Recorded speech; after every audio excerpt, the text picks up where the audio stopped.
एक ऐसे आध्यात्मिक गुरु जिनके आश्रम में काम वासना और फिजिकल रिलेशन को लेकर कोई रोक टोक नहीं थी। उनके हिसाब से बिना कमिटमेंट किसी के साथ भी मल्टीपल फिजिकल रिलेशन बनाना एक डायनेमिक मेडिटेशन का हिस्सा होता था। जिन्हें करोड़ों लोगों ने अपना भगवान मान लिया था, जिनका आश्रम सिर्फ एक इमारत तक ही सीमित नहीं था बल्कि एक पूरे शहर में फैला हुआ था, जिनके शब्दों में ऐसा सम्मोहन था कि अगर कोई एक बार उनकी किताब पढ़ना शुरू करे तो आखिरी पन्ना आने तक खुद को रोक नहीं पाएगा। उन्होंने 70 के दशक में आध्यात्म और ब्रह्मचर्य से जुड़ी अपनी ऐसी विचारधारा को दुनिया के सामने रखा जिसे कहीं ना कहीं आज के जमाने में भी टैबू माना जाता है। ये कहानी है आचार्य रजनीश यानी ओशो की, जो अपने समय के इतने बड़े आध्यात्मिक गुरु बन गए थे कि अमेरिकी सरकार को भी यह डर सता रहा था कि ओशो कहीं एक बड़े कल्ट लीडर न बन जाए जिन पर अमेरिकन जनता आंख मूंद कर भरोसा करने लगे। लेकिन फिर उनके जीवन में कदम रखा एक ऐसे विवाद ने जिसके बाद न सिर्फ अमेरिका बल्कि दुनिया के 13 देशों ने उन पर बैन लगा दिया। यह विवाद था लोगों के खाने में जहर मिलाकर उनकी जान लेने का आरोप, जिसमें उनकी पर्सनल असिस्टेंट आनंद शीला का सबसे बड़ा हाथ था। तो कैसे भारत के एक साधारण परिवार में जन्मे चंद्रमोहन जैन बने दुनिया के सबसे बड़े आध्यात्मिक गुरु आचार्य रजनीश? कौन थी मां आनंद शीला जिन्होंने ओशो रजनीश के आश्रम को डुबा दिया? और पुणे से लेकर ओंटारियो तक ओशो के आश्रम में ड्रग्स और फिजिकल रिलेशन से जुड़ी ऐसी कौन सी हरकतें होती थीं जिसका हर तरफ जमकर विरोध होता था? और उनकी पुस्तक संभोग से समाधि तक में क्या था, जानने से पहले प्लीज आप वीडियो को लाइक और चैनल को सब्सक्राइब कर दीजिए। कहानी की शुरुआत होती है 11 दिसंबर 1931 से, जब मध्य प्रदेश जिले के कुंचवाड़ा गांव में चंद्रमोहन जैन का जन्म होता है, जिन्हें घर वाले रजनीश कहकर बुलाते थे। रजनीश के माता पिता के कुल 11 बच्चे थे, जिनमें से रजनीश बचपन से ही अपनी नानी के घर रहते थे। उनकी नानी ज्यादा रूढ़िवादी विचारों की नहीं थी, इसलिए उन्होंने रजनीश को काफी छूट दे रखी थी। जैसे कि रजनीश का मन करता तो वह स्कूल जाते और नहीं करता तो छुट्टी ले लेते। साथ ही वो कई धार्मिक परंपराओं का विरोध करते थे, उन पर सवाल उठाते थे। इसी के चलते फिलॉसफी में उनकी रुचि बढ़ने लगी। साल 1956 में उन्होंने फिलॉसफी में एमए किया और 1957 में उन्हें रायपुर विश्वविद्यालय में फिलॉसफी प्रोफेसर की नौकरी मिल गई। यहीं से रजनीश ने छात्रों के सामने आध्यात्म को लेकर अपनी अलग विचारधारा रखना शुरू किया, जो कई धर्मों की परंपराओं और मौलिक विचारों से बिल्कुल अलग थी। कई छात्र रजनीश जी के विचारों में सहमति दिखाने लगे और धीरे धीरे उनकी बात पूरे विश्वविद्यालय में फैलने लगी। लेकिन टॉप मैनेजमेंट के हिसाब से रजनीश के विचार नैतिकता के विरुद्ध थे, इसलिए उन्हें नौकरी छोड़ने के लिए कहा गया, जिसके बाद उन्होंने जबलपुर विश्वविद्यालय में फिलॉसफी पढ़ाना शुरू किया। लेकिन आध्यात्म, ध्यान और समाजवाद और धार्मिक कुरीतियों को लेकर वो अपने विचारों को पूरे देश में पहुंचाना चाहते थे, इसलिए उन्होंने देश के कोने कोने में जाकर भाषण देना शुरू कर दिया। लेकिन कामुकता को लेकर उनकी विचारधारा ने उन्हें काफी ख्याति प्रदान की। वर्ष 1960 में रजनीश ने विश्वविद्यालय में त्यागपत्र दे दिया और वो मुंबई शिफ्ट हो गए, जहां भक्तजन उनका भाषण उनके घर में ही सुनने आया करते थे। इसी बीच उन्होंने एक ऐसी पुस्तक लिखी, संभोग से समाधि तक। इस बहुचर्चित पुस्तक की कुछ लोगों ने प्रशंसा की तो कुछ ने कड़ी निंदा, मगर इसी बीच उनका शिष्य मंडल काफी बड़ा होने लगा था। अब रजनीश जुहू चौपाटी पर भाषण देते थे, जहां हजारों की भीड़ जमा होती थी और इन्हीं भक्तजनों में उन्हें आचार्य रजनीश कहकर पुकारना शुरू किया। इस दौरान माँ योग लक्ष्मी इनकी पर्सनल सेक्रेटरी थी, जो आश्रम की सभी गतिविधियों को हैंडल करती थी। साल 1971 में आचार्य रजनीश ने स्वामी विवेकानंद के 9 वेदांत से प्रेरित होकर 9 संन्यास मूवमेंट की शुरुआत की। यानी दूसरे धर्मों में जिस तरह संन्यास लेने के लिए काम वासना त्यागने और ब्रह्मचर्य को अपनाने की बात की जाती थी, वहीं कुछ जगह संन्यास लेने के लिए अविवाहित होना भी जरूरी माना जाता था। वहीं आचार्य रजनीश इन कर्मिक और धार्मिक बंधनों को तोड़कर अपने भक्तों को संन्यास लेने के मार्ग पर ले जाना चाहते थे। उनकी इस मूवमेंट को खास तौर पर विदेशी लोगों का खूब समर्थन मिला और उनके भक्तों की संख्या हजारों से बढ़कर लाखों तक पहुंचने लगी। तभी उन्होंने एक आश्रम स्थापित करने का निर्णय लिया और साल 1974 में पुणे के कोरेगांव पार्क में अपने आश्रम की शुरुआत की, जिसे आज ओशो इंटरनेशनल के नाम से जाना जाता है। वहीं कुछ मीडिया रिपोर्ट्स के मुताबिक इसी वक्त रजनीश जी ने खुद अपना नाम बदलकर भगवान श्री रजनीश रख लिया था। पुणे के इस आश्रम में उनके शरण में आई थी शीला अंबालाल पटेल, जो पहले 16 वर्ष की उम्र में भी रजनीश से मिल चुकी थी और उनकी विचारधारा से काफी प्रभावित थी। लेकिन इस बार शीला अपने विदेशी पति के साथ संन्यास लेने ओशो के आश्रम में पहुंची, जहां शीला की सूझबूझ और मैनेजमेंट स्किल्स से आचार्य रजनीश प्रभावित हुए और उन्होंने मां योग लक्ष्मी की जगह शीला को अपना पर्सनल सेक्रेटरी बना लिया, जिससे उन्हें मां आनंद शीला के नाम से जाना जाने लगा।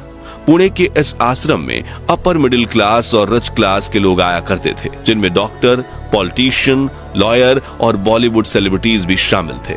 ये सभी लोग अपना काम धंधा और घर परिवार छोड़कर आचार्य रजनीश की शरण में आते और अपनी धन दौलत को आश्रम में ही दान देते थे, जिससे ओशो के आश्रम की संपत्ति लगातार बढ़ रही थी। आश्रम में मेडिटेशन को काफी अहम भूमिका दी जाती थी, जिससे पहले भक्तजनों को कुछ इस तरह का नाच गाकर जोरों से चीखते चिल्लाते रोते हुए अपनी भावनाओं को बाहर निकालने के लिए कहा जाता था, ताकि वो ज्यादा अच्छे से ध्यान केंद्रित कर सके। इसके अलावा यहाँ कई थेरेपी सेशंस भी दिए जाते थे, जिससे आश्रम की कमाई होती थी। आचार्य रजनीश के आश्रम में काम वासना और फिजिकल रिलेशन को लेकर कोई फाउंडेशन नहीं थी। उनके हिसाब से बिना कमिटमेंट किसी के साथ फिजिकल रिलेशन बनाना डायनेमिक मेडिटेशन का एक हिस्सा होता था। इसी तरह के मेडिटेशन में ड्रग्स का इस्तेमाल भी किया जाता था। आसान शब्दों में यहाँ रहने वाले लोग और लीडर्स भी मल्टीपल रिलेशंस में यकीन करते थे। उनके अनेक पार्टनर्स होते थे और प्रेग्नेंट लेडीज को आश्रम से बाहर का रास्ता दिखा दिया जाता था। साथ ही कम उम्र की लड़कियों के साथ फिजिकल रिलेशन बनाने को प्रमोट किया जाता था। ओशो पर बनी वाइल्ड वाइल्ड कंट्री नाम की डॉक्यूमेंट्री में यह साफ साफ दिखाया गया है कि उनके आश्रम में कई लोग एक साथ इंटीमेट हो रहे हैं और इसी प्रोसेस में वायलेंट होकर एक दूसरे को चोट भी पहुंचा रहे हैं। इसी यौनाचार की वजह से पुणे आश्रम का माहौल बिगड़ने लगा और जब शनाख्त हुई तो वहां ढेर सारे एड्स के रोगी भी मिले थे। ऐसे में उस वक्त के प्राइम मिनिस्टर मोरारजी देसाई आचार्य रजनीश के आश्रम के खिलाफ हो गए और रजनीश की परेशानियां बढ़ने लगीं। तभी मां आनंद शीला ने आश्रम शिफ्ट करने का निर्णय लिया और क्योंकि वो अमेरिका में रह चुकी थी, इसलिए उन्होंने अपने कनेक्शंस की मदद से एरोगोन सिटी के वास्को काउंटी में एक जमीन खरीदी। 65,000 स्क्वायर किलोमीटर की इस जगह को $5.5 मिलियन में खरीदा गया। हालांकि उस वक्त वहां एक भी इमारत नहीं थी, क्योंकि वो एक एग्रीकल्चर जोन में आती थी। इसलिए मां आनंद शीला हजारों भक्तों के साथ वहां गईं और उन्होंने साथ मिलकर कुछ ही महीनों में वहां अपना शहर बसा लिया, जिसे रजनीशपुरम नाम दिया गया। रजनीशपुरम में घर, आश्रम, मॉल, एयरलाइंस, हॉस्पिटल और वो सभी जरूरी चीजें थीं जो एक शहर में होती हैं। फिर 31 मई 1981 के दिन आचार्य रजनीश सर्जरी के बहाने से भारत छोड़कर अमेरिका चले गए और रजनीशपुरम में सेटल हो गए।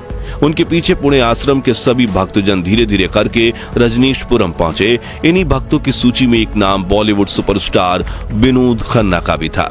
उस वक्त ओशो के भक्त रजनीशपुरम को धरती पर मौजूद स्वर्ग मानते थे, जहां आप अपनी मर्जी से रह सकते हैं, काम कर सकते हैं, आध्यात्म से जुड़ सकते हैं, लेकिन यौनाचार को बढ़ावा देना, ड्रग्स की खुली छूट देना और कोई पाबंदी न लगाना जैसे कई कारणों की वजह से ये जगह जल्द ही नर्क बनने वाली थी।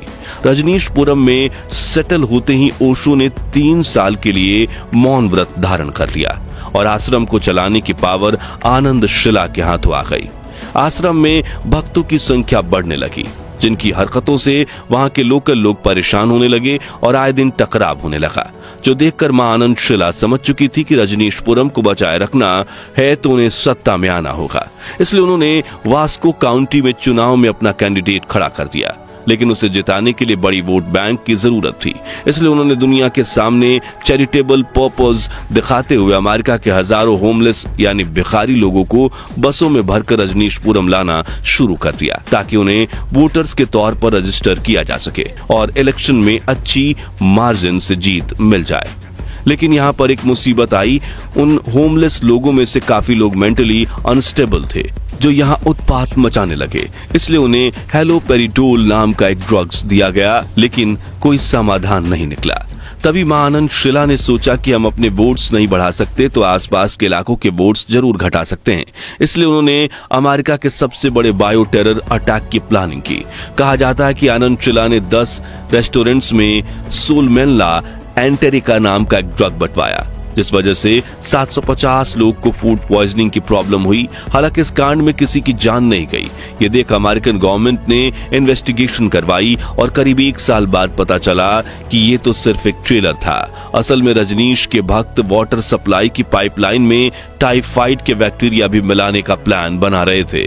वहीं मां आनंद शिला पर आश्रम में इलीगल एक्टिविटीज की जांच करने आए इन्वेस्टिगेटर चार्ल्स टर्नर की हत्या करने की कोशिश की। किसी तरह 3 साल बीते और ओशो ने अपना मौन व्रत तोड़कर आनंद शिला के खिलाफ बोलना शुरू किया, जिसे लेकर कहा जाता है कि शायद वो खुद को आनंद शिला से दूर करना चाहते थे। लेकिन आरोपों का सिलसिला नहीं रुका और आचार्य रजनीश पर ढेर सारा पैसा और हीरे जवाहरात लेकर रजनीशपुरम छोड़ते हुए बारमूडा आइलैंड भागने का आरोप लगा, जहां अमेरिकन पुलिस ने उन्हें गिरफ्तार कर लिया और 17 दिन तक जेल में रखा। आचार्य रजनीश 47 लाख रुपए की फाइन देकर एक शर्त पर रिहा हुए कि वो तुरंत अमेरिका छोड़कर चले जाएंगे, क्योंकि अमेरिकी सरकार को लग रहा था कि ये कल्ट लीडर बनकर सरकार के खिलाफ मोर्चा निकालने की काबिलियत रखते हैं। हालांकि अमेरिका के बाद उन्होंने अन्य 21 देशों में शरण लेने की कोशिश की, लेकिन दुनिया भर के देशों ने उन्हें बैन कर रखा था। इसलिए साल 1988 में उन्हें भारत लौटना पड़ा। यहाँ उनके हजारों भक्त उन्हें फिर से एक्सेप्ट करते हैं, मगर अब भगवान श्री रजनीश को अपनी ब्रांडिंग बदलनी थी। इसलिए उनके अनुयायी उन्हें ओशो के नाम से पुकारने लगे। दरअसल हाईएस्ट रैंक के बुद्धिस्ट गुरुओं को ओशो कहा जाता है, लेकिन रजनीश जी के शिष्य उन्हें ओशो बुलाने लगे, जिसके बाद 1990 में अपने पुणे आश्रम में रहते हुए ओशो 58 वर्ष की उम्र में मृत्यु को प्राप्त हुए। हालांकि उनकी मौत भी रहस्यों से भरी हुई है। कुछ लोग तो ये भी मानते हैं कि जब वो अमेरिका की जेल में थे तो उन्हें स्लो पॉइजन यानी धीमा जहर दिया गया था, जिसकी वजह से ही उनकी तबियत इतनी ज्यादा बिगड़ी और कम उम्र में ही उनकी मौत हो गई। हालांकि सच क्या है वो आज भी एक रहस्य बना हुआ है। आपको बता दें कि ओशो अपने समय के सबसे अमीर गुरु थे। वो कहते थे मेरा बाथरूम दुनिया का सबसे बेहतरीन बाथरूम है। इसके अलावा वो हीरो से जड़ी घड़ी और टोपी पहना करते थे और अमेरिका में उनके पास 93 रोल्स रॉयस गाड़ियां भी होती थीं। वो खुद को अमीरों का गुरु कहते थे और आज भी उनके आश्रमों के पास बहुत पैसा है, जिसके साथ उनके लाखों शिष्य आज भी जुड़े हुए हैं। तो दोस्तों, क्या सिर्फ मां आनंद शिला ने ही रजनीशपुरम शहर को डुबाया था, या इसमें ओशो रजनीश का भी कोई हाथ रहा था? और ओशो रजनीश की विचारधारा उचित थी या अनुचित? इस बारे में अपनी राय हमें कमेंट्स में बताइए। ये वीडियो अच्छी लगी हो तो इसे लाइक और शेयर करके 11,100 लाइक्स के लक्ष्य को हासिल करने में हमारी मदद कीजिए और ऐसी ही अनसुलझी अनकही कहानियों के लिए हमारे चैनल को सब्सक्राइब करके पास वाली घंटी जरूर बजा दीजिए। धन्यवाद।